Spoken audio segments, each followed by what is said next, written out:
இன்றைக்கு கூட உங்கள் மத்தியிலே தோல்வியில் வெற்றி, விக்டரி இன் டிஃபீட் என்ற தலைப்பிலே தேவனுடைய வார்த்தையை பிரசங்கிக்கும்படியாக விரும்புகிறேன். அம்மையாலே, இது வேதம் முழுவதுமாக நாம் பார்க்கிற வழிமுறை அதுதாங்க. வேதம் முழுவதுமாக பார்க்கும்படியான ஒரு உன்னதமான சத்தியம் என்னவென்றால், தேவன் ஒருவரே, அவரை தவிர வேறொரு தேவன் இல்லை.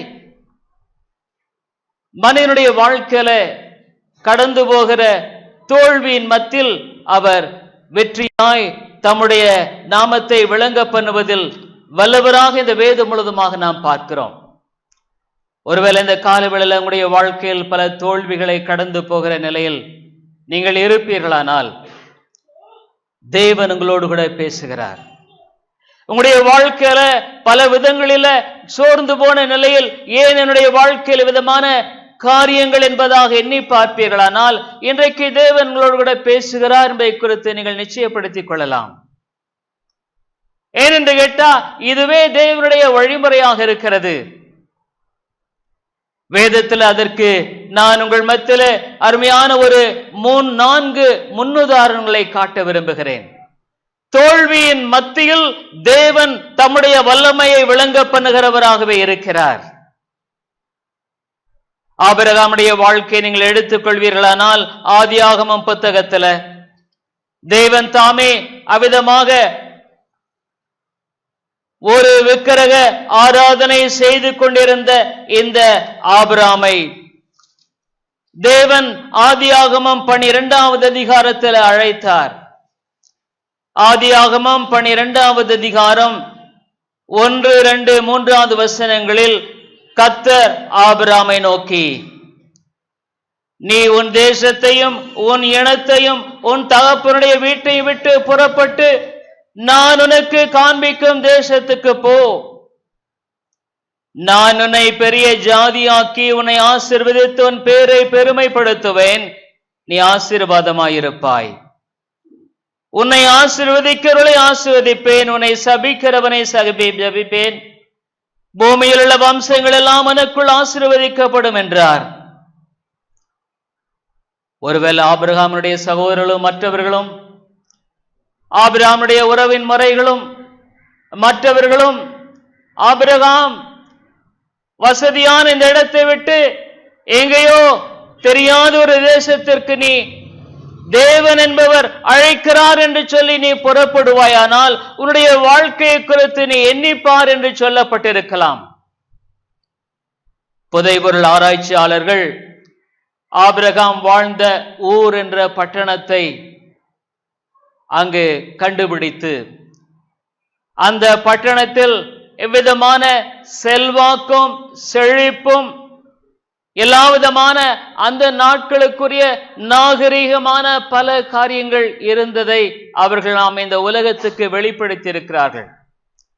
ஒருவேளை ஆபிரகாம் அவருடைய வாழ்க்கையில ஒரு நல்ல நிலையில் வாழும்படியான எல்லா விதமான வாய்ப்புகள் இருந்தும் தேவன் அவனை அழைத்த பொழுது வேதம் சொல்லுகிறது, ஆபிரகாம் 4வது வசனத்துல கர்த்தர் ஆபிரகாமுக்கு சொன்னபடியே அவன் புறப்பட்டு போனான். அம்மையாலே, இந்த உலகத்தின் கனிப்பில், உலகத்தினுடைய அவிதமான மக்கள் மத்தியில் அங்கு எண்ணப்பட்ட காரியங்களுக்கு மாறுபாடாய், ஒருவேளை இந்த உலகத்தின் பார்வையில அவன் நிச்சயமாக தோல்வியை தழுவான் என்பதாக எண்ணப்பட்டிருந்திருக்கலாம். ஆனா வேதம் சொன்னமாக தேவன் ஆபிரகாமை இந்த உலகத்தில் இன்றைக்கு வரைக்கும் ஆசீர்வாதமாக வைத்திருக்கிறார். மனிதனுடைய எல்லா விதமான கணிப்புக்கு மேலாக தேவன் ஒருவரே ஞானம் உள்ளவர் என்றும், தேவன் ஒருவரே மனிதனுடைய வாழ்க்கையை நடத்தக்கூடிய உண்மையான வல்லமையுள்ளவர் என்றும் வேதம் முழுதுமாக தன்னை அவர் நிரூபித்து தொடர்ந்து காண்பித்துக் கொண்டே இருக்கிறவராகவே இருக்கிறார். ஆனா நம்ம அநேக சமயம் என்ன நினைக்கிறோம், அது எப்படி ஆகும்? அநேக சமயங்களில் நம்முடைய கணிப்பின்படியாக நாம் காரியங்களை செய்கிற வேளையில் நம்முடைய வாழ்க்கையில அநேக தோல்விகளை தழுவுகிறோம். அநேக வாழ்க்கையினுடைய சூழ்நிலைகள் விரக்தியை சந்திக்கிறதாகவே நாம் கடந்து போகிறோம். ஆனால் அருமையான சகோதரனே சகோதரியே, உடைய வாழ்க்கையில் இந்த நாட்களில் அனுமதிக்கப்பட்டிருக்க முடியாத விதமான காரியங்கள் தேவன் தம்முடைய நோக்கத்தோடு அனுமதிக்கிறவைகளாகவே இருக்கின்றன என்பதை அறிந்து கொள். யோசேப்பை நினைச்சு பாருங்க. ஆதியாகமத்தில் நாம் அறிந்திருக்கிறோம், யோசேப்பு யாக்கோபினுடைய குமாரன். அவனுடைய சகோதரரெல்லாம் அவனை பகைத்தார்கள். அவனுடைய சகோதரர்களாம் அவனை பரியாசம் பண்ணினார்கள். அவனுடைய வாழ்க்கையில் அவிதமாக அந்த அன்பான சகோதரர்களுக்கு அவன் அன்பை காட்டின பொழுது கிணற்றிலே தள்ளப்பட்டான். அதுக்கு பின்பாக நம்முடைய நேரில் அதனால நிறைய ரெஃபரன்ஸ் போக முடியல. ஆனால் கூட நீங்கள் யோசேப்பை குறித்து அறிந்திருப்பதனால் அதை குறித்து நான் தொடர்ந்து பேசுகிறேன். நீங்கள் அறிவீர்கள், இவ்விதமாக யோசேப்பு கிணற்றிலிருந்து எடுக்கப்பட்டு ஒரு அடிமையாக எகிப்து தேசத்துக்கு விற்கப்பட்டான். எகிப்து தேசத்துல அடிமையாய் காணப்பட்ட யோசேப்பு நீதியாய் வாழ்ந்ததனுடைய விளைவு என்ன? அவன் சிறையில் அடைக்கப்பட்டான். ஆமையாலே உலகத்தின் வாழ்க்கையின் மத்தியிலே அவன் தோல்வியை தழுவினவனாக காணப்பட்டான். அநேக சமயங்களில் நீங்க கூட நினைக்கலாம், ஆண்டவருக்காக நான் வாழ்வேன், ஆனால் ஒருவேளை தோல்வியை நான் தழுவ வேண்டியதாக இருக்குமோ? ஆனா தேவன் அவனுடைய வாழ்க்கையில் அவனுடைய தோல்வியின் மத்தியில் வெற்றியை கட்டளையிட்டார் என்பதை நாம் அறிந்திருக்கிறோம். எகிப்து தேசத்துல அவ்விதமாக ஒரு உன்னதமான உயர் பதவியை தேவன் அவனுடைய வாழ்க்கையில கொடுத்து அவனை தாமே இந்த உலகத்தின் முன்பாக மேன்மையாய் வைத்ததை அறிந்திருக்கிறோம். அவனுடைய வாழ்க்கையில தேவன் செயல்படுகிறவராகவே இருக்கிறார். ஆகவே உங்கள் மத்தியில் இன்றைக்கு நான் முக்கியமாக ஒரு 5 காரியங்களை சொல்லும்படியாக விரும்புகிறேன். உன்னுடைய வாழ்க்கையில தோல்வியை வெற்றியாக மாற்றுகிற ஒரு தேவனை சார்ந்த ஒரு அருமையான காரியங்களை மையமாக வைத்து 5 காரியங்களை உங்கள் மத்தியில் வைக்கும்படியாக விரும்புகிறேன். முதலாவது காரியம் என்ன தெரியுங்களா? ஆபிரகாமுக்கு தேவன் எவ்விதமாக வெளிப்படுத்தினார் என்பதை குறித்து ஆதியாகமம் 17வது அதிகாரத்தில் நாம் வாசித்தோம். ஆதியாகமம் 17வது அதிகாரத்தில் ஆபிரகாமுடைய வாழ்க்கையில் 75 வயது இருக்கும் பொழுது கர்த்தர் ஆபிரகாமை அழைத்தார். நான் உன் சந்ததியை ஆசீர்வதிக்கவே ஆசீர்வதிப்பேன் என்று சொன்னார். ஆபிரகாம் கீழ்ப்படிந்து தன்னுடைய எல்லா விதமான அந்த உறவு முறைகளை, கலாச்சாரங்கள் எல்லாவற்றை விட்டு தேவனை பின்பற்றினான். இப்பொழுது அவனுக்கு வயது 99. தேவன் சொன்ன வாக்குத்தத்தம் எங்கே? அப்பொழுது தேவன் என்பவர் இல்லையா? ஒருவேளை நான் என்னுடைய பிரமையின்படியாக நான் என்னுடைய தேசத்தை விட்டு வந்து விட்டேனோ? நான் இவ்வளவு காலமாக தேவன் என்று சொல்லி அந்த அடிப்படையில் வாழ்ந்த வாழ்க்கையானது தோல்வியோ? அவனுடைய வாழ்க்கையில தேவனுக்காக வாழ்கிற வாழ்க்கை என்பது ஒரு காலம் தோல்வி இல்லை என்பதை அறிந்து கொள். நாம் பார்க்கிறோம், 99 வயது ஆயிற்று ஆபிரகாமுக்கு. அப்பொழுதுதான் தேவன் சொல்றார் 17:1 ஆபிரகாம் 99 வயதான போது கர்த்தர் ஆபிரகாமுக்கு தரிசனமாகி, நான் சர்வ வல்லமையுள்ள தேவன் ஆபிரகாம், நான் சர்வ வல்லமையுள்ள தேவன். உனக்கு 99 வயதா இருக்கலாம், உன்னுடைய மனைவி சாராய் வயது சென்றவளாக இருக்கலாம், ஆனாலும் நான் செய்யக்கூடிய காரியம் நிச்சயமாக நான் செய்வேன். என்னால செய்யக்கூடாத அதிசயமான காரியம் ஒன்று உண்டோ? வானத்தை ஒருவராய் நான் தானே விரித்து வானத்தில் உள்ள எல்லாவற்றையும் உருவாக்கின தேவன். கடந்த 2 வாரங்களாக தேவனுடைய சிருஷ்டிப்பை குறித்து உங்கள் மத்தியிலே பேசினேன். அதனாலே நாம் இருக்கும்படியான இந்த பூமியானது 1000 மைல் வேகத்துல தன்னைத்தானே சுற்றி கொண்டிருக்கிறது. 1000 மைல் வேகத்துல ஒரு இடத்திலிருந்து இன்னொரு இடத்திற்கு ஏறக்குறைய 67 மைல் ஒரு மணிக்கு அது நகர்ந்து கொண்டு 67,000 மைல் ஒரு மணிக்கு அது நகர்ந்து கொண்டிருக்கிறது. தேவன் இந்த வானத்தையும் அதில் எல்லாவற்றையும் அற்புதமாய் சிருஷ்டித்திருக்கிறார். சூரியனை குறித்து சொன்ன, நீங்க வெளியவே அங்க 10,000 ஃபாரன்ஹீட், நமக்கு 100 டிகிரி ஃபாரன்ஹீட் இருந்தாவே காய்ச்சல் தாங்க முடியல.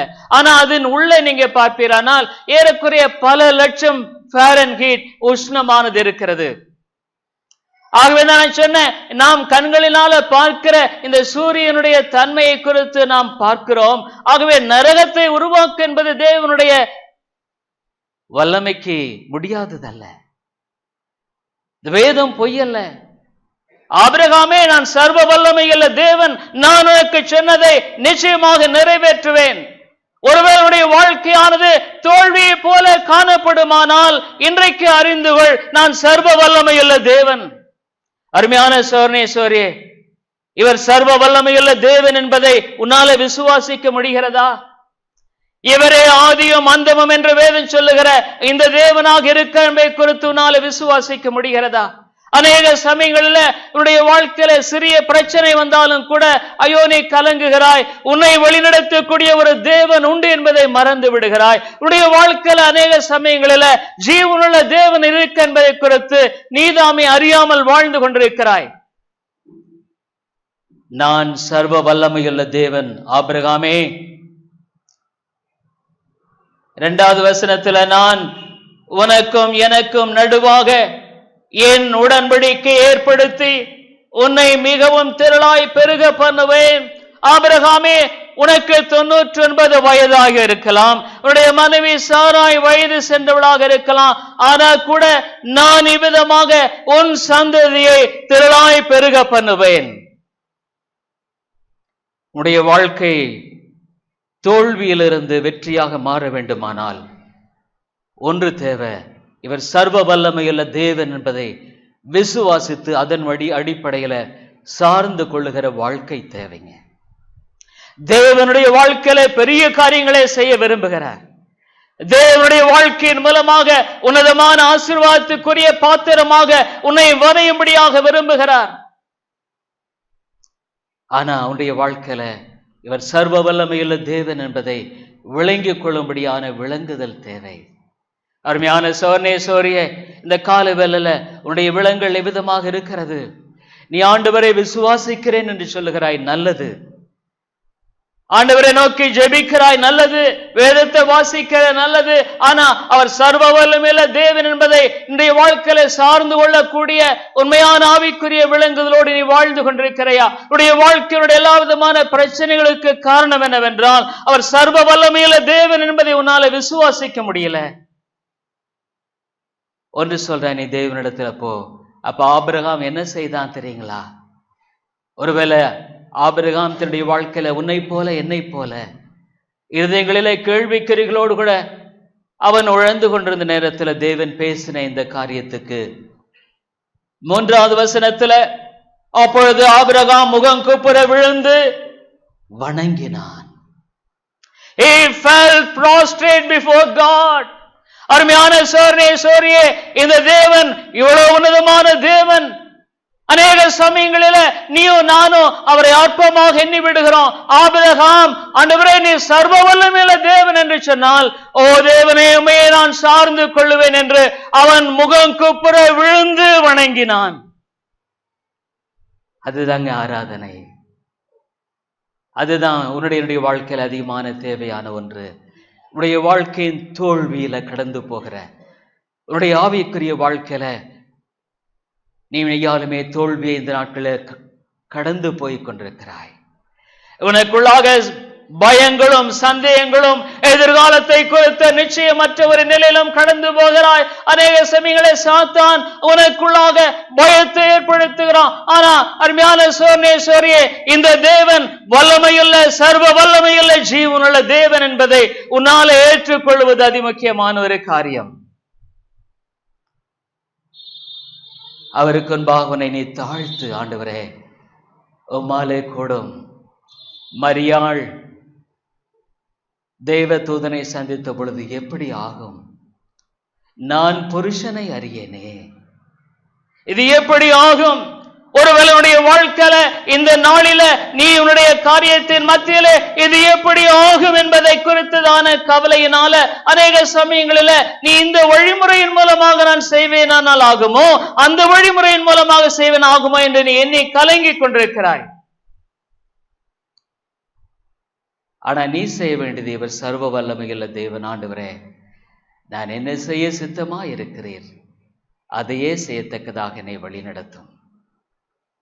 அதுதான் தேவன் உன்னிடத்துல என்னிடத்துல எதிர்பார்க்கிற ஒரு காரியம். இரண்டாவதாக, உன்னுடைய வாழ்க்கையில நீ அறிந்து கொள்ள வேண்டிய காரியம் என்னவென்றால், எரேமியாவின் புத்தகம் 21வது அதிகாரம் 1வது வசனத்துல இங்கு தேவன் தாமே சொல்லியிருக்கிறார். எரேமியாவின் புத்தகம் 29வது அதிகாரம் 11வது வசனத்துல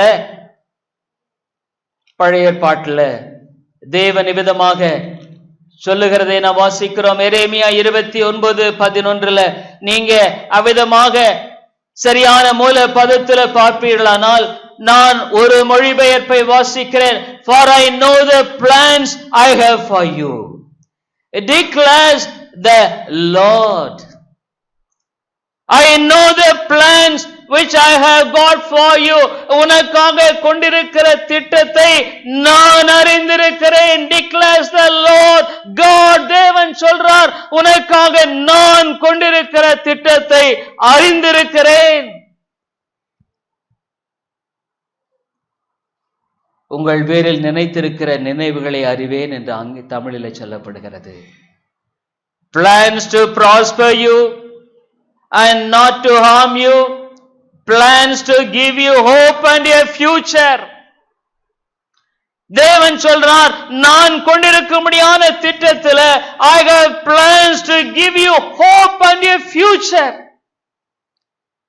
எத்தனை சமயங்களில் நம்முடைய வாழ்க்கையின் காரியங்கள் மாறி போகும் பொழுது எதிர்காலம் இருண்டதாக இருக்கிறது.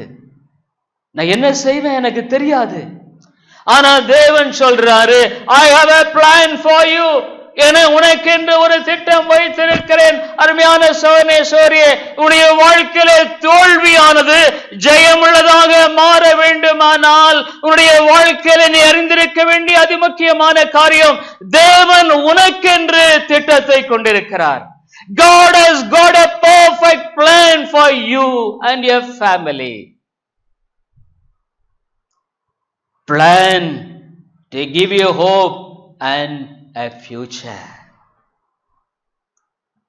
அருமையான சகோதரனே, சகோதரியே, தோல்வியான உன்னுடைய வாழ்க்கையில இந்த தோல்விகள் எல்லாம் வெற்றியாய் காணப்பட வேண்டுமானால் நீ அறிந்திருக்க வேண்டிய அடுத்த முக்கியமான ஒரு காரியமானது,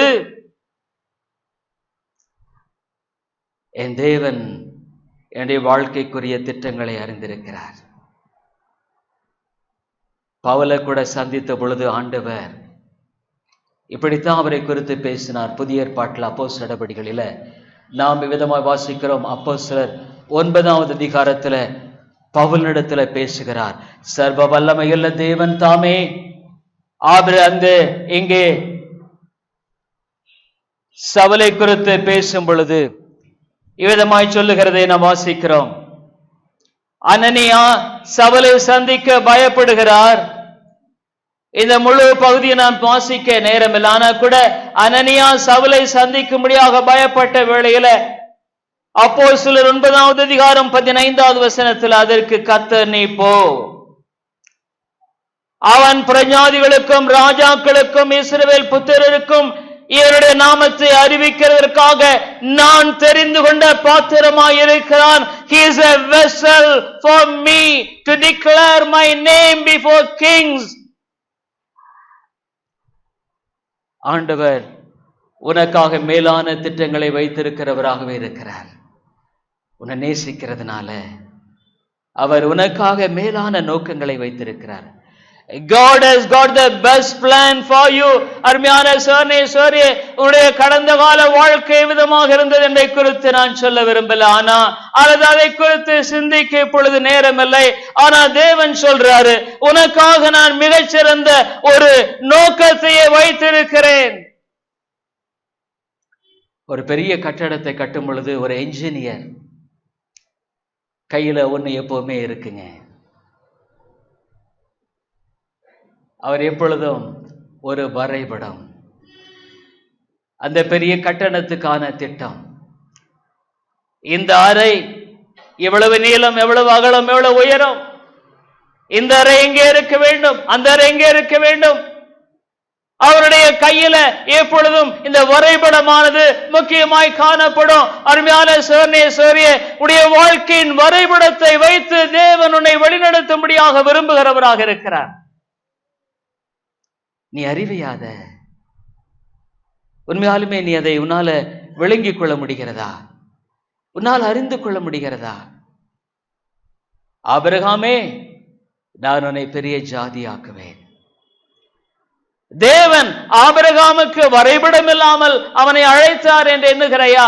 இந்த கால வேளையில தேவன் உனக்காக வரைபடத்தை வைத்திருக்கிறார் என்பதை குறித்து அருமையான சோனே சோரியே, நீ அறிந்திருக்கிறாயா? Do you know that?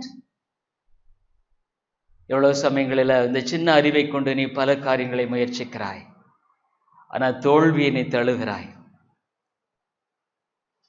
ஆனா தேவன் சொல்றார், உனக்காக நான் வரைபடத்தை வைத்திருக்கிறேன். I have a plan for you.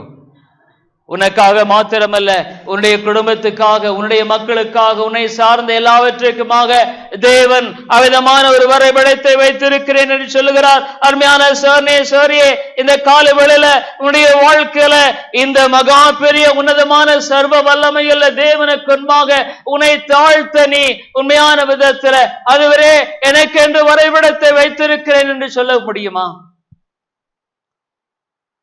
யோசேப்பு அதை நம்பினான், ஆபிரகாம் அதை நம்பினான், யாக்கோபு அதை நம்பினான், பவுல் அதை நம்பினான். இந்த வேதத்துல தேவனால் உபயோகப்படுத்தப்பட்ட மக்கள் அதை நம்பினார்கள். மிஷனரிகள் அதை நம்பினார்கள். டேவிட் லிவிங்ஸ்டன் ஆப்பிரிக்க தேசத்துல போய் கடுமையான இருண்ட மக்கள் மத்தியில் உழைத்த பொழுது மக்கள் ரட்சிக்கப்படவில்லை. அவர் இருதயம் சோர்ந்து போனது. அவர் தம்முடைய அந்த டென்ட்ல சோர்ந்து போன நிலை தேவனை நோக்கி ஜெபித்தார். ஆண்டவரே, இந்த மக்களுக்காக எத்தனை ஆண்டுகள் நான் உழைக்கிறேன், ஆனா கனிகள் இல்லையே. இவ்விதமான வேளையில நான் ஒருவேளை நான் திரும்பி போய் விடட்டுமா? இந்த இடத்துல நான் உழைப்பது பிரயோஜனம் இல்லையோ? அந்த நேரத்துல கர்த்தர் அவரோடு கூட ஒரு சம்பவத்தின் மூலமாய் பேசினார். ஒரு நாய் அவருடைய அந்த டென்ட்டுக்கு பக்கத்துல வந்து நின்றது. காயங்கள் அதனுடைய சரீரத்துல காலில் காணப்பட்டது. டேவிட் லிவிங்ஸ்டன் அந்த நாய்க்கு மருந்துகளிட்டு சிகிச்சை அளித்தார். கொஞ்ச நேரம் கழிச்சுட்டு அந்த சிகிச்சை பெற்ற நாய் இன்னும் 7 நாய்களை கூட்டி வந்தது, அடிபட்ட 7 நாய்கள். அப்பதான் தேவன் பேசினார், டேவிட், இந்த ஒரு நாயை நீ அன்பு காட்டும்படியாக இந்த நாளில உன்னிடத்துல கர்த்தர் அனுப்பினார். அது 7 நாய்களை கூட்டி வந்தது. மக்களிடத்துல நீ அன்பு காட்டு, நிச்சயமாக பலன் இல்லாமல் போகாது. ஆமையாலே ஆப்பிரிக்க தேசத்துல மிகப்பெரிய உன்னதமான மிஷனரி என்று பெயர் பெற்ற இந்த டேவிட் லிவிங்ஸ்டனுடைய வாழ்க்கையில தேவன் பெரிய காரியங்களை செய்தார். அவருடைய வாழ்க்கை இன்றைக்கு மிகப்பெரிய சவாலாக இருக்கிறது. கொல்லிமலையில ஜெசிமன் பிராண்ட் கடுமையாக உழைத்தார். ஆனா கனிகள் இல்லை, பலனில்லை. ஆமாலே, ஆனா இன்றைக்கு அவருடைய தியாகமுள்ள வாழ்க்கையை பார்த்து அநேக மக்கள் தங்களுடைய வாழ்க்கையை மிஷனரி பணிக்கென்று அர்ப்பணிக்கவர்கள் இருக்கத்தான் செய்கிறார்கள். அதுல நானும் ஒருவன். அவருடைய வாழ்க்கை மறைந்து விட்டது. அது ஒருவேளை தோல்வியை போல காணப்பட்டது. அவருடைய வாழ்க்கையானது ஏதோ அந்த இனம் புரியாத காட்டின் மத்தியில அங்கு தோற்று போய் வீணாய் போனதை போல காணப்பட்டது. அவருக்கென்று ஒரு நல்ல அங்க புதைக்கப்படவில்லை. ஒரு மலை மனிதனை போல பாயில சுருட்டி புதைக்கப்பட்டார். ஏறக்குறைய 1913 ஆண்டு என்று நான் நினைக்கிறேன், மறந்துருச்சு, மரித்து விட்டார். ஆனா 2014 ஆண்டில் ஏறக்குறைய 100 ஆண்டுகள் ஆகிவிட்டது. அந்த கொல்லிமலையில நான் போய் அந்த மனிதனுடைய அந்த அடக்கம் பண்ணப்பட்ட இடத்தில் நின்ற பொழுது கர்த்தர் பேசினார். 6000 மைல்களுக்கு அப்பால் இருந்து இந்த மக்கள் வந்து உழைத்தார்கள், நீ வரக்கூடாது. ஆமையாலே தோல்வி என்பது கிறிஸ்துவ வாழ்க்கையில தோல்வியே கிடையாதுங்க. ஒருவேளை நீ தோல்வியினால புதைக்கப்பட்டதை போல காணப்படலாம், ஆனா அது நிச்சயமாக பேசுகிற சாட்சியாகவே இன்றைக்கும் இருக்கிறது. அன்றைக்கு என்னுடைய வாழ்க்கை அர்ப்பணித்தேன். உடைய வாழ்க்கையில தோல்விகளை குறித்து பயப்படுறையா? தோல்வி என்று நீ திகைக்கிறையா? இவர் சர்வ வல்லமையுள்ள தேவன். அவர் உனக்கென்று ஒரு திட்டத்தை வைத்திருக்கிறார். God has got the best plan for you. நீ ஒருவேளை உனக்கென்று 1000 திட்டங்களை கொண்டிருக்கலாம், ஆனா ஒன்று சொல்றேன், அது பிரயோஜனமற்றது, அது வீண். உனக்கென்று தேவன் ஒரே ஒரு திட்டத்தை தான் வைத்திருக்கிறார். God has got the plan for you. The plan. இன்றைக்கு தேவனோடு கூட பேசுகிறார். அருமையானே, அந்த திட்டத்தை குறித்து அவரோடு கூட ஒருவேளை இந்த இடத்துல இந்த காலையில தேவனுடைய வார்த்தையை வந்து கேட்கிற நீ உன்னுடைய வாழ்க்கையில பல ஆண்டுகள் கழித்து போயிருக்கலாம். ஆனா எஞ்சிய ஆண்டுகளை நீ தேவனுக்கு என்று செலவழிக்க முடியாத தேவன் உன்னுடைய இருதயத்துல அவனோடு கூட பேசுகிறவராகத்தான் இன்றைக்கு பேசுகிறார். மூன்றாவது காரியமாக உடைய வாழ்க்கையில நீ செய்ய வேண்டியது என்ன தெரியுங்களா? பவுலும் கூட தன்னுடைய வாழ்க்கையில ஒரு பெரிய யூத தத்துவ ஞானியாக, அந்த நாட்களில தத்துவ ஞானிகள் உலகத்தில் மிக மேன்மையாய் கருதப்பட்டவர்கள்.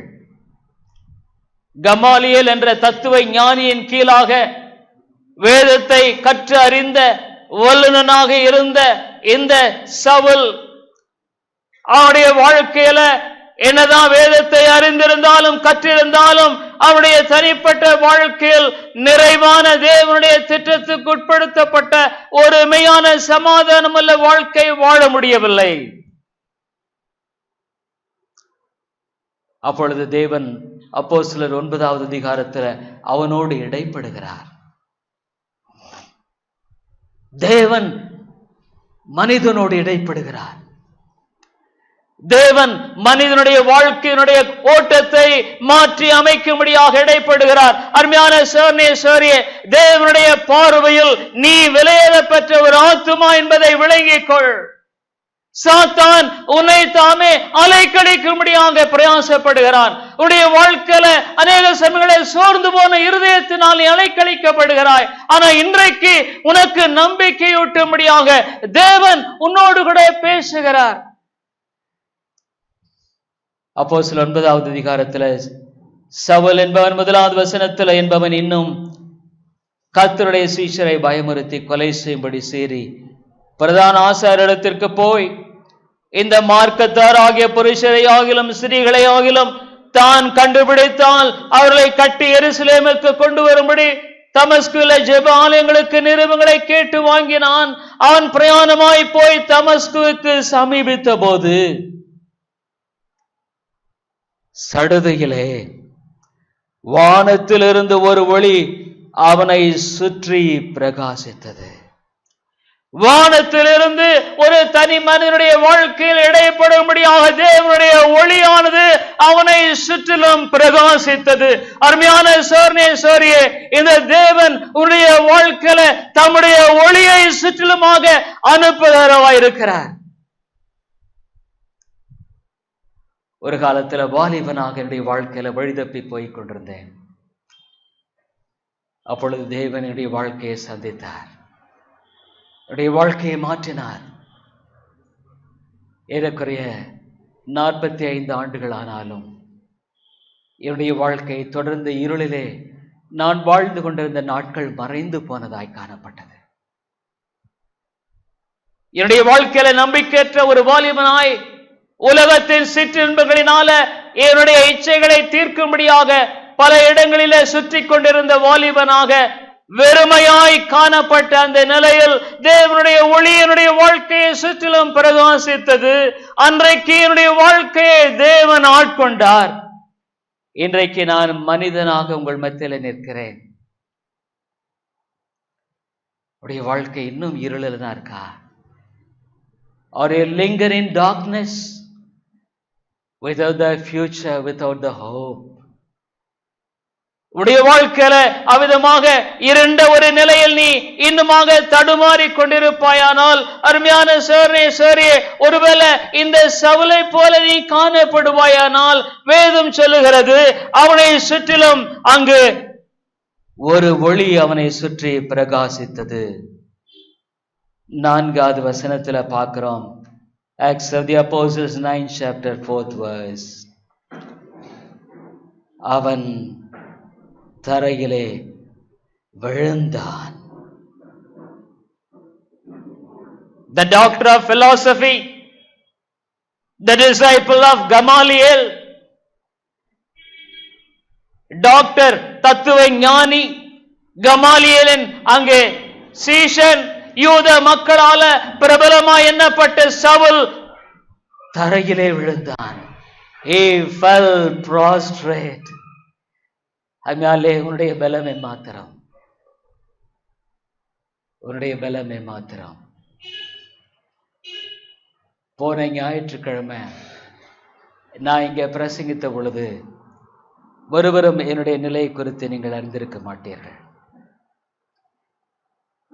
நான் காலையில் எழுந்ததிலிருந்து வாட்டரி பர்ஜிங் அங்கே ஏறக்குறைய 8 முறைக்கு மேல் என்று எண்ணுகிறேன் போயிடுச்சு. ஒண்ணுமே இல்லாத நிலை தாங்க, ஒண்ணுமே நான் சாப்பிடல. ஆனா கூட காலையில இந்த இடத்துல நின்று பிரசங்கிக்க கர்த்தர் உதவி செய்தார். வயிற்று வலி. அப்போ என்னுடைய மோஷன் என்ன தெரியுன்றதுனால சொல்றேங்க உங்களுக்கு. என்னுடைய மோஷன் பார்த்தா பேல் அப்படியே வெள்ளை வெளியேர்னு இருக்கு. இன்டர்நெட்ல இந்த மாதிரி மோஷன் வந்தா என்ன என்பதை குறித்து நான் ரெஃபர் பண்ணி பார்க்கும் பொழுது,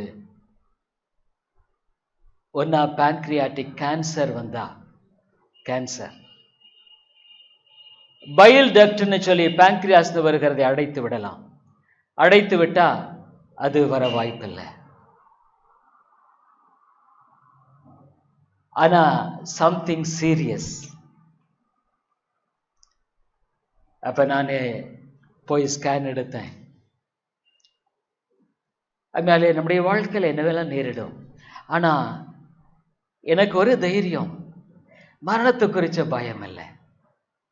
ஒரு அப்படி ஆண்டவருடைய நாளை நியமித்திருப்பாரானா, கர்த்தாவே நீர் என்னை பலப்படுத்தும். எல்லளவும் மரணத்தை குறித்த அந்த எண்ணமோ பயமோ என்னில் ஏற்படவில்லை. ஜீவனுள்ள தேவனை நம்புகிற வேளையில அது ஒரு பொருட்டே அல்லைங்க.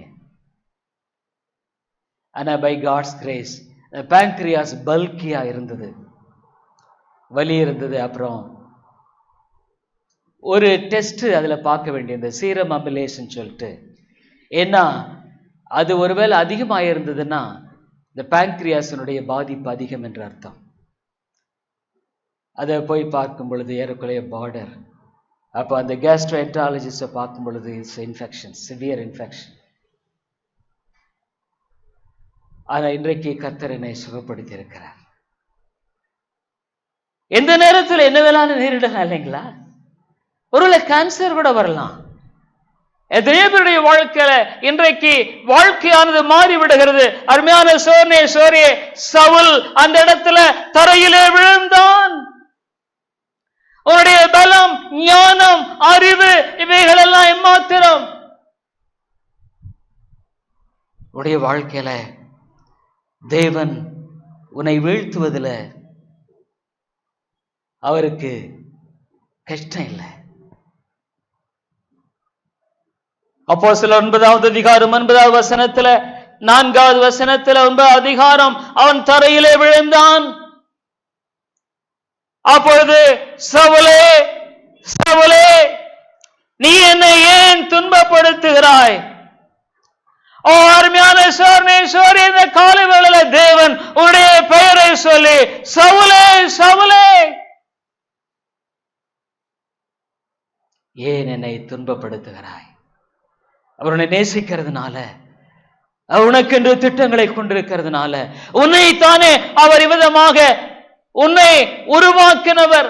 வேதம் சொல்லுகிறது, என்னுடைய வாழ்க்கையில எனக்கு போன வாரம் இந்த சூழ்நிலை ஏற்பட்ட பொழுது பயம் என்பது நேரிடவில்லை. ஏன்னா தேவன் என்னோடு கூட பேசினார். நான் உன்னை தாயின் கருவில உருவாகிற நாளை குறித்திருந்தேன். உன்னுடைய தாயின் கருவில உருவான நாளை குறித்த தேவன். அப்ப நான் சொன்ன, ஆண்டவரே, என்னுடைய வாழ்க்கையில் என்னுடைய மரண நாளும் நீரே நியமித்திருக்கிறேன். நான் பயப்பட வேண்டிய அவசியம் இல்லை. உண்மையில அது தாழ்மையா சொல்றாங்க, ஒரு இம்மியும் எனக்குள் பயத்தை நேரிடவில்லை. ஏன்னா நான் விசுவாசிக்கிற தேவன் என்னை பலப்படுத்தினவராக நான் உணர முடிந்தது. ஒருவேளை தேவன் என்னுடைய வாழ்க்கையில என்னுடைய விசுவாசம் என்ன என்பதை சோதித்தறியும்படியாக இந்த காரியத்தை அனுமதித்திற்கு நான் கர்த்தருக்கு நன்றி சொல்லுகிறேன். இந்த சபை என்னுடையதல்ல. சில சமயங்களில் நான் நினைக்கிறேன், ஆண்டவரே, இந்த சபை இது என்னுடைய சபை இல்லைங்க. ஒருவேளை சில சமயங்களில் உங்களை நான் கடிந்து கொண்டு பேசுவேன். ஆனால் இந்த பிரதான மெய்ப்பெண் கீழாக நான் இருக்கிற ஒரு மெய்ப்பெண், அவ்வளவுதாங்க. ஆனா நான் ஆண்டவருக்கு உண்மையாய் சாட்சியாகத்தான் நான் பேச விரும்புகிறேன். உன்னுடைய பாவத்தை நான் பாவமாகத்தான் பேச விரும்புகிறேன். உன்னுடைய ஆண்டவருக்கு ஒப்புக்கூடாத வாழ்க்கை இருக்குமானால் அதை வெளிப்படுத்தி காண்பிக்கவே விரும்புகிறேன். ஆனா உங்கள் மேல தனிப்பட்ட விதத்துல ஒருவரின் பேர்ல எனக்கு எந்த விதமான கசப்பான உணர்வு அல்லது வேதமே கிடையாது. ஆனா நான் ஒரு ஊழியக்காரனாக இருக்கிறதுனால நான் அவ்விதமாகவே பேச வேண்டியவன். நான் இன்றைக்கு பண்ணுகிற பிரசங்கம் நேற்று ராத்திரி வரைக்கும் நான் ஆயத்தப்படுத்தின பிரசங்கம் அல்ல.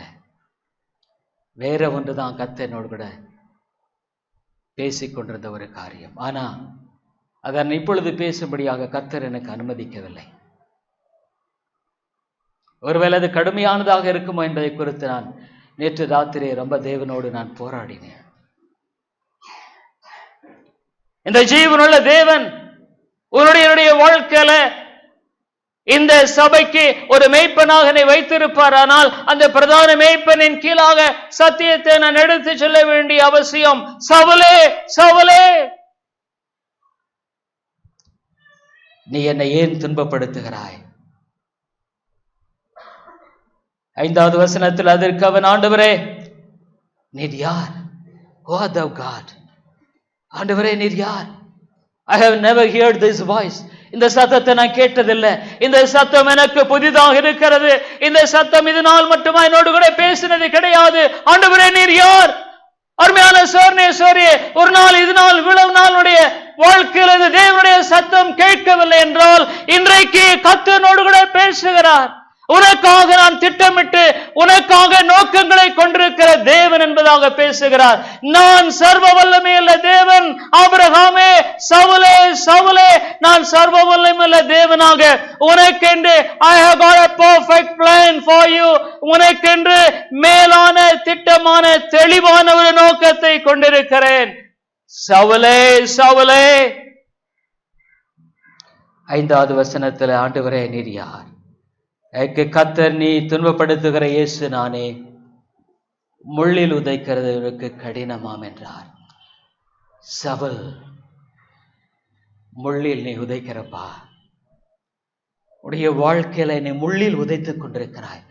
அருமையான சோர்னேஸ்வரியே, ஒருவேளை என்னுடைய படிப்பு, உன்னுடைய ஞானம், அறிவு மிக பெரிதாக என்று எண்ணிக்கொண்டு இந்த நாளில நீ உன்னுடைய சொந்த எண்ணங்களின்படி வாழ்ந்து கொண்டிருப்பாயானால் தேவன் உன்னை பார்த்து சொல்லுகிறார், you are kicking against the thorns.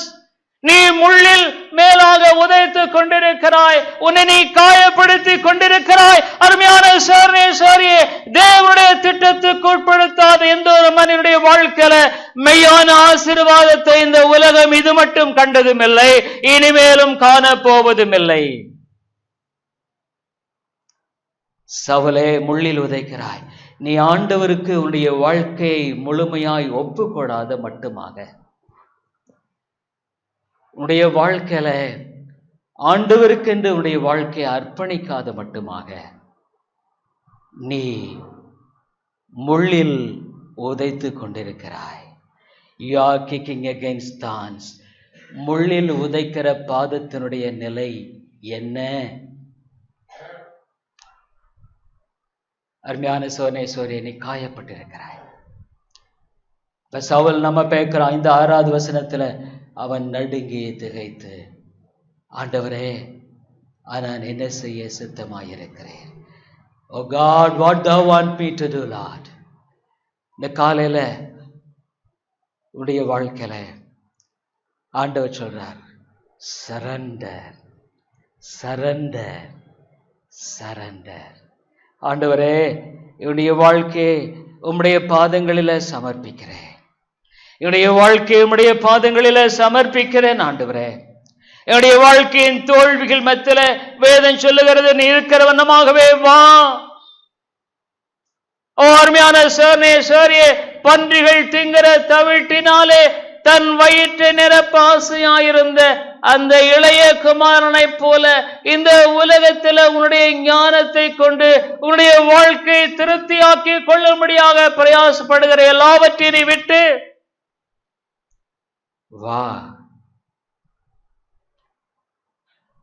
வேதம் சொல்லுகிறது, அவன் நடுங்கி திகைத்து, ஆண்டவரே, நான் என்ன செய்ய சித்தமாயிருக்கிறேன், நான் என்ன செய்ய சித்தமாயிரு.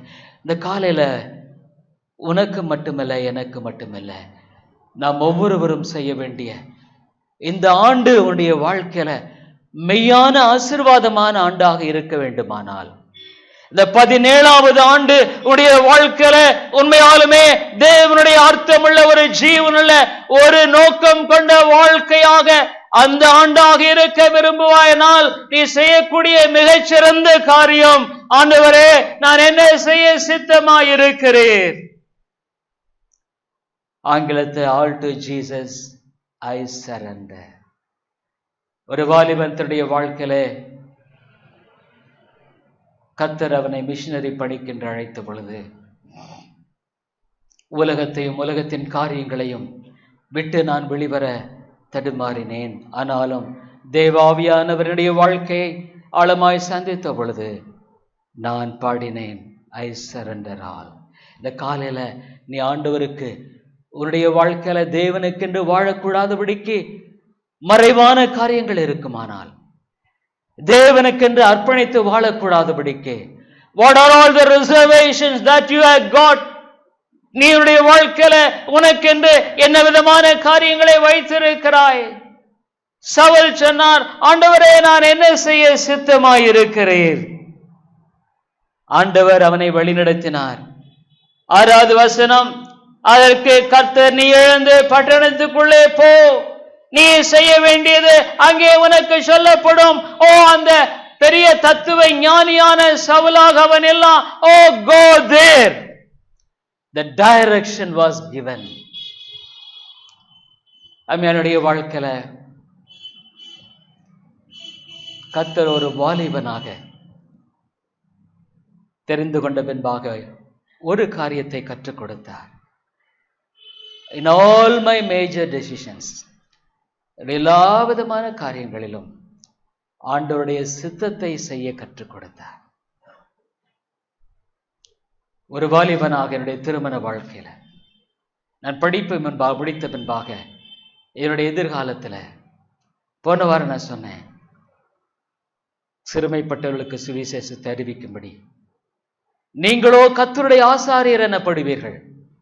ஏசாயா 61 என்னுடைய மெடிக்கல் கோர்ஸ் முடிச்ச உடனே தேவனுடைய சமூகத்துல காத்திருந்தேன். ஏசாயா 61 தேவன் சொன்னார், ஆண்டவரே நான் என்ன செய்ய சித்தமாய் இருக்கிறேன் என்று ஜெபித்த பொழுது இன்னுமாக எனக்கு ஞாபகம் இருக்கிறது. ஒரு யூத் கேம்ப்ல சென்னையில நுங்கம்பாக்கம் பக்கத்துல ஒரு ஜார்ஜ் ஸ்கூல்ன்ற இடத்துல நான் தனியாய் ஜெபித்துக் கொண்டது வேளையில் ஒரு ஆனுவல் கேம்ப் கர்த்தரோடு பேசினார். நீங்கள் சிறுமைப்பட்டவர்களுக்கு சுவிசேஷத்தை அறிவிக்கும்படி 1981 ஆண்டில் என்னோடு கூட பேசினார். ஏசாயா புத்தகம் 61 அதிகாரத்தில் நான் காண்பித்திருக்கிறானா கூட உங்கள் மத்தியில் நான் பேச விரும்புகிறேன். அது மாறி போகல. எனக்கென்று தேவன் வைத்திருக்கிற அந்த திட்டத்தில் நான் பொருந்திக் கொள்ள கர்த்தர் உதவி செய்தார். ஏசாயா 61 அதிகாரம் 1வது வசனத்தில் கர்த்தராகிய தேவனுடைய ஆவியானவர் என் மேல் இருக்கிறார், சிறுமைப்பட்டவர்களுக்கு சுவிசேஷத்தை அறிவிக்க கர்த்தர் என்னை அபிஷேகம் பண்ணினார். God anointed me to preach the gospel to the simple people. 6வது வசனத்தில் 867 பக்கத்தில் நீங்களோ கர்த்தரின் ஆசாரியர் என்று சொல்லப்படுவீர்கள். You are the priest of the Lord. அருமையான சோனேஸ்வரியே, பல ஆண்டுகள் கடந்து போயிடுச்சு. 35 ஆண்டுகள் ஆனா தேவன் கொடுத்த அந்த தரிசனத்துக்கு நான் கீழ்ப்படியாமல் போகவில்லை. ஆகவே இன்றைக்கும் என்னுடைய வாழ்க்கை ஒரு அர்த்தமுள்ள வாழ்க்கையாகத்தான் இருக்கு. என்னுடைய வாழ்க்கையில தேவன் இருக்கிற என்ற உணர்வோடு வாழுகிற மெய்யான வாழ்க்கையை கர்த்தர் எனக்கு கொடுத்திருக்கிறார். நான் காரியங்களை கண்டு பதறுவதில்லை, காரியங்களை கண்டு திகைத்து ஐயோ இப்படி ஏன் இல்லை. ஏன்னா தேவன் ஆளுகை செய்கிறார். சவுல், ஆண்டவரே நான் என்ன செய்ய சித்தமாயிருக்கிறேன். 4வதாக நான் என்னுடைய வாழ்க்கையில live a life of faith. முதலாவது சொன்னேன், என்னுடைய வாழ்க்கையில தோல்வியின் வாழ்க்கை வெற்றியின் வாழ்க்கையாக மாற வேண்டுமானால் நானே சர்வ வல்லமையுள்ள தேவன் என்ற சேவன் சொல்லுகிறதை அங்கீகரித்து நீ அதற்கு ஒப்புக்கொடு. 2வதாக நாம் தாமே அவ்விதமாக பார்த்தோம். உன்னுடைய வாழ்க்கையில இந்த விதமான காரியத்திற்கு தேவன் எனக்கென்று ஒரு திட்டத்தை வைத்திருக்கிறார் என்பதை வேதம் தெளிவா சொல்லுகிறதை முழுமையாக நம்புகிறேன். 3வது வாழ்க்கையில அவ்விதமாக சரண்டர், அவரிடத்தில் ஒப்புக்கொடு. ஆண்டவரே நான் என்ன செய்ய சித்தமாயிருக்கிறேன். 4வதாக live a life of faith. உடைய வாழ்க்கையில you have taken a different route. வேறொரு வழியை நீ தெரிஞ்சிட்ட. நீ இதனால் மட்டும் போன வழியில போக முடியாது. இப்ப இந்த வழி என்ன? a life of faith. Abraham அவனுடைய வாழ்க்கையில அவன் அழைத்த பொழுது விசுவாசத்தினால அவன் கீழ்ப்படிந்தவனாக வேதத்தை நம்பி ஆண்டவருடைய வார்த்தையை சார்ந்து கொண்டு அவன் வாழுகிறவனாய் காணப்பட்டான். A life of faith, obedience to the word of God, obedience to the voice of God. தேவனுடைய சத்தத்துக்கு கீழ்ப்படிந்து ஆண்டவரே உம்முடைய சித்தத்தின்படி ஆக கடவுது என்று சொல்லி அவருடைய ஒவ்வொரு வார்த்தையிலும் ஒவ்வொரு வளைவிலும் நெளிவிலும் இந்த விசுவாசத்தின் அடிப்படையில வாழுகிற வாழ்க்கைக்கு உன்னை ஒப்புக்கொடு. God will never fail. God will never fail. அருமையானவருடைய வாழ்க்கையில நீ ஒருவேளை கேட்கலாம், ஏன் என்னுடைய வாழ்க்கையில தோல்விகள்? உடைய வாழ்க்கையில நீ விரும்புகிறபடி வாழ்ந்து ஆண்டவர் உன்னை ஆசீர்வதிக்க வேண்டும் என்று விரும்புகிறாய். ஆனா அது நடக்காததே. அவருக்கு ஒப்புக்கொடாமல் உடைய வாழ்க்கையில தேவனுடைய மெய்யான ஆசீர்வாதத்தை பார்க்க முடியாது. இந்த விசுவாச வாழ்க்கைக்கு உன்னை ஒப்புக்கொடாமல் தேவனுடைய வாழ்க்கையில செயல்பட மாட்டார். கர்த்தர் உன்னை நேசிக்கிறார், ஆனா அவருக்கு ஒப்புக்கொடாமல் God will never deal with you perfectly. Abraham தன்னுடைய வாழ்க்கையில அழைத்த பொழுது வேதம் சொல்லுகிறது அவன் கீழ்ப்படிந்தான். உங்க வாழ்க்கையில ஏன் நான் சொல்ற ஆசீர்வாதம் இல்லை? ஏன் உங்களுடைய வாழ்க்கையில தோல்விகள்? ஏன் உங்களுடைய குடும்பத்துல சமாதானம் இல்லை? ஏன் உடைய பிள்ளைகளுடைய வாழ்க்கையில தேவனுடைய மெய்யான ஆசீர்வாதத்தை நீ பார்க்க முடியல? நீ தேவனுக்கு முழுமையாக ஒப்பு கொடுத்து இந்த விசுவாச வாழ்க்கையில் வாழ நீ ஆயத்தமா இல்லை. அருமையான சோரனே, உடைய வாழ்க்கையை நீ ஆராய்ந்து பார். Search your heart. You have taken a different route. இப்போ விசுவாசின் வாழ்க்கையில வாழும்படியாக உடைய வாழ்க்கையை திருப்பி இருக்கிறையா? கடந்த கால வாழ்க்கை எதுவாக இருந்தாலும் சரி, பவுல் சொல்ற பிலிப்பியர் நிருபத்துல 4வது அதிகாரத்துல இந்த 2017 ஆண்டு உடைய வாழ்க்கை ஒரு திருப்பின் வாழ்க்கையாக, தேவனுடைய மெய்யான ஆசீர்வாதத்துக்குரிய வாழ்க்கையாக இருக்க வேண்டுமானால் நீ உன்னுடைய வாழ்க்கையில பின்பற்ற வேண்டிய காரியம் இதுதாங்க. There is no other route. There is no other way. Pavul சொல்றார் பிலிப்பியர் 3வது அதிகாரத்துல 12வது வசனத்துல, பிலிப்பியர் 3:12, நான் அடைந்தாயிற்று அல்லது முற்றும் தேறினவரானேன் என்று எண்ணாமல், நான் அடைந்தாயிற்றுன்னு இல்லை, அல்லது முற்றும் தேறினவனா இல்லை, கிறிஸ்து இயேசுவினால் நான் எதற்காக பிடிக்கப்பட்டேனோ. Paul was so sure that God's plan for his life was perfect. உன்னுடைய வாழ்க்கையில இதுல தான் பொருந்தி கொள்றது தான் உடைய வாழ்க்கையினுடைய பிரயோஜன தன்மை இருக்கு. எதற்காக நான் பிடிக்கப்பட்டேனோ அதை நான் பிடித்துக் கொள்ளும்படி ஆசையாய் தொடர்கிறேன். I pursue after. அருமையான சோரனே, ஆவிக்குரிய வாழ்க்கை என்பது ஏனோதான் என்று வாழ்கிற வாழ்க்கை அல்ல.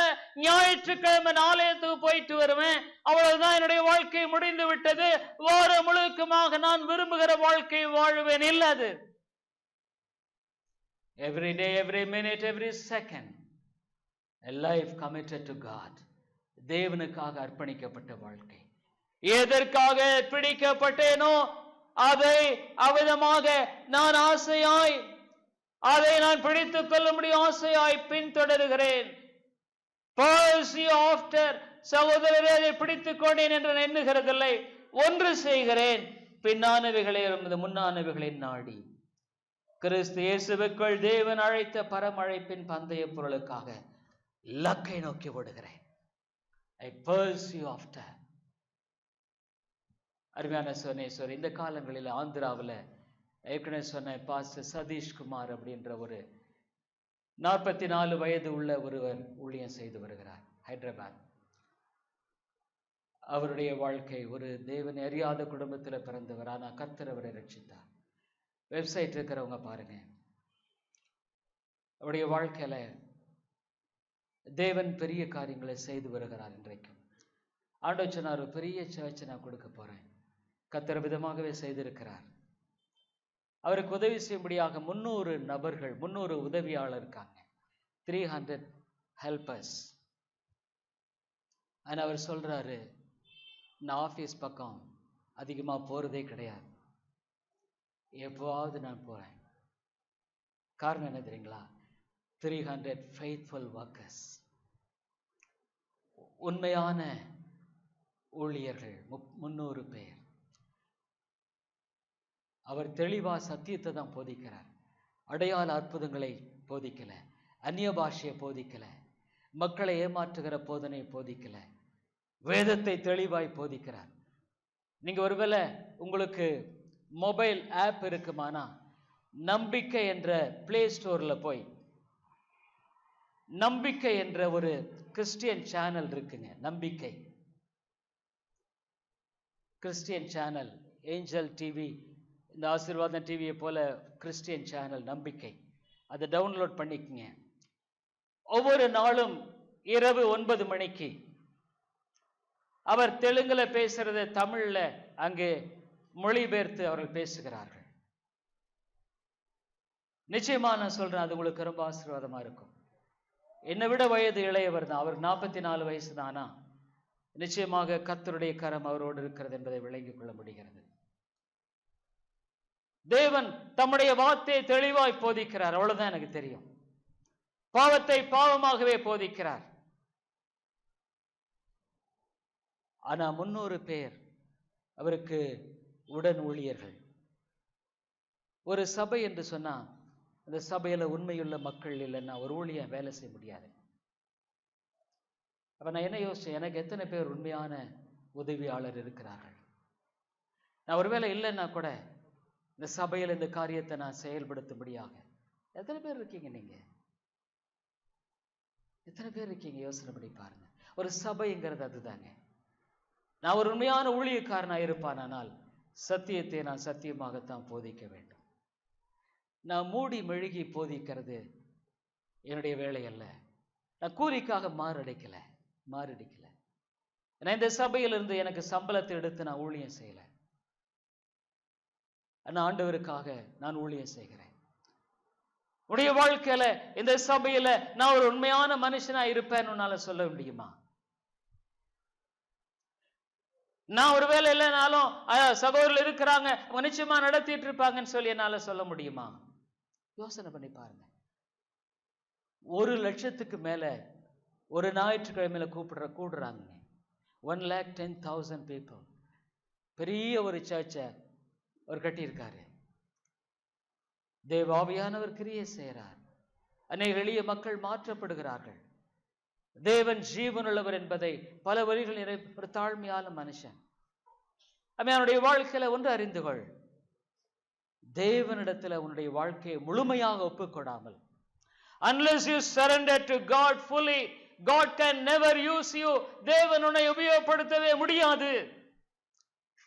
ஆகவே கடைசியாக உடைய வாழ்க்கையில காண வேண்டிய அதிமுக்கிய be sure of God's victory. தேவனுடைய வெற்றியை நிச்சயமாக சொல்றேன், 100%.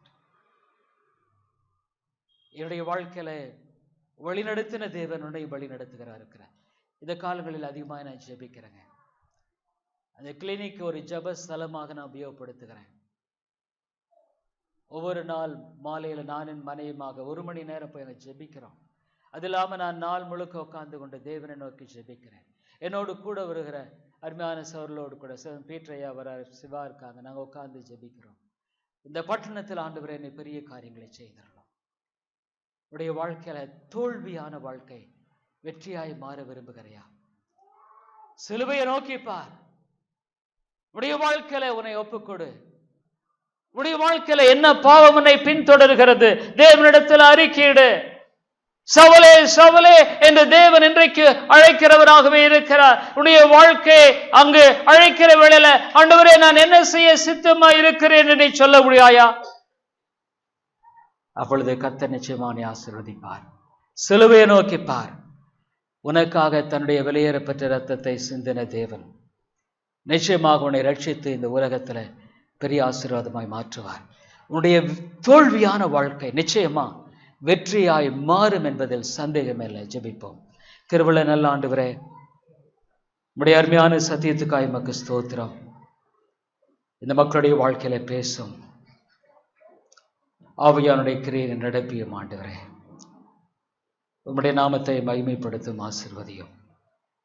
இயேசுவின் நாமத்தை ஜெபிக்கிறோம் எங்கள் நல்ல பிதாவே, ஆமென்.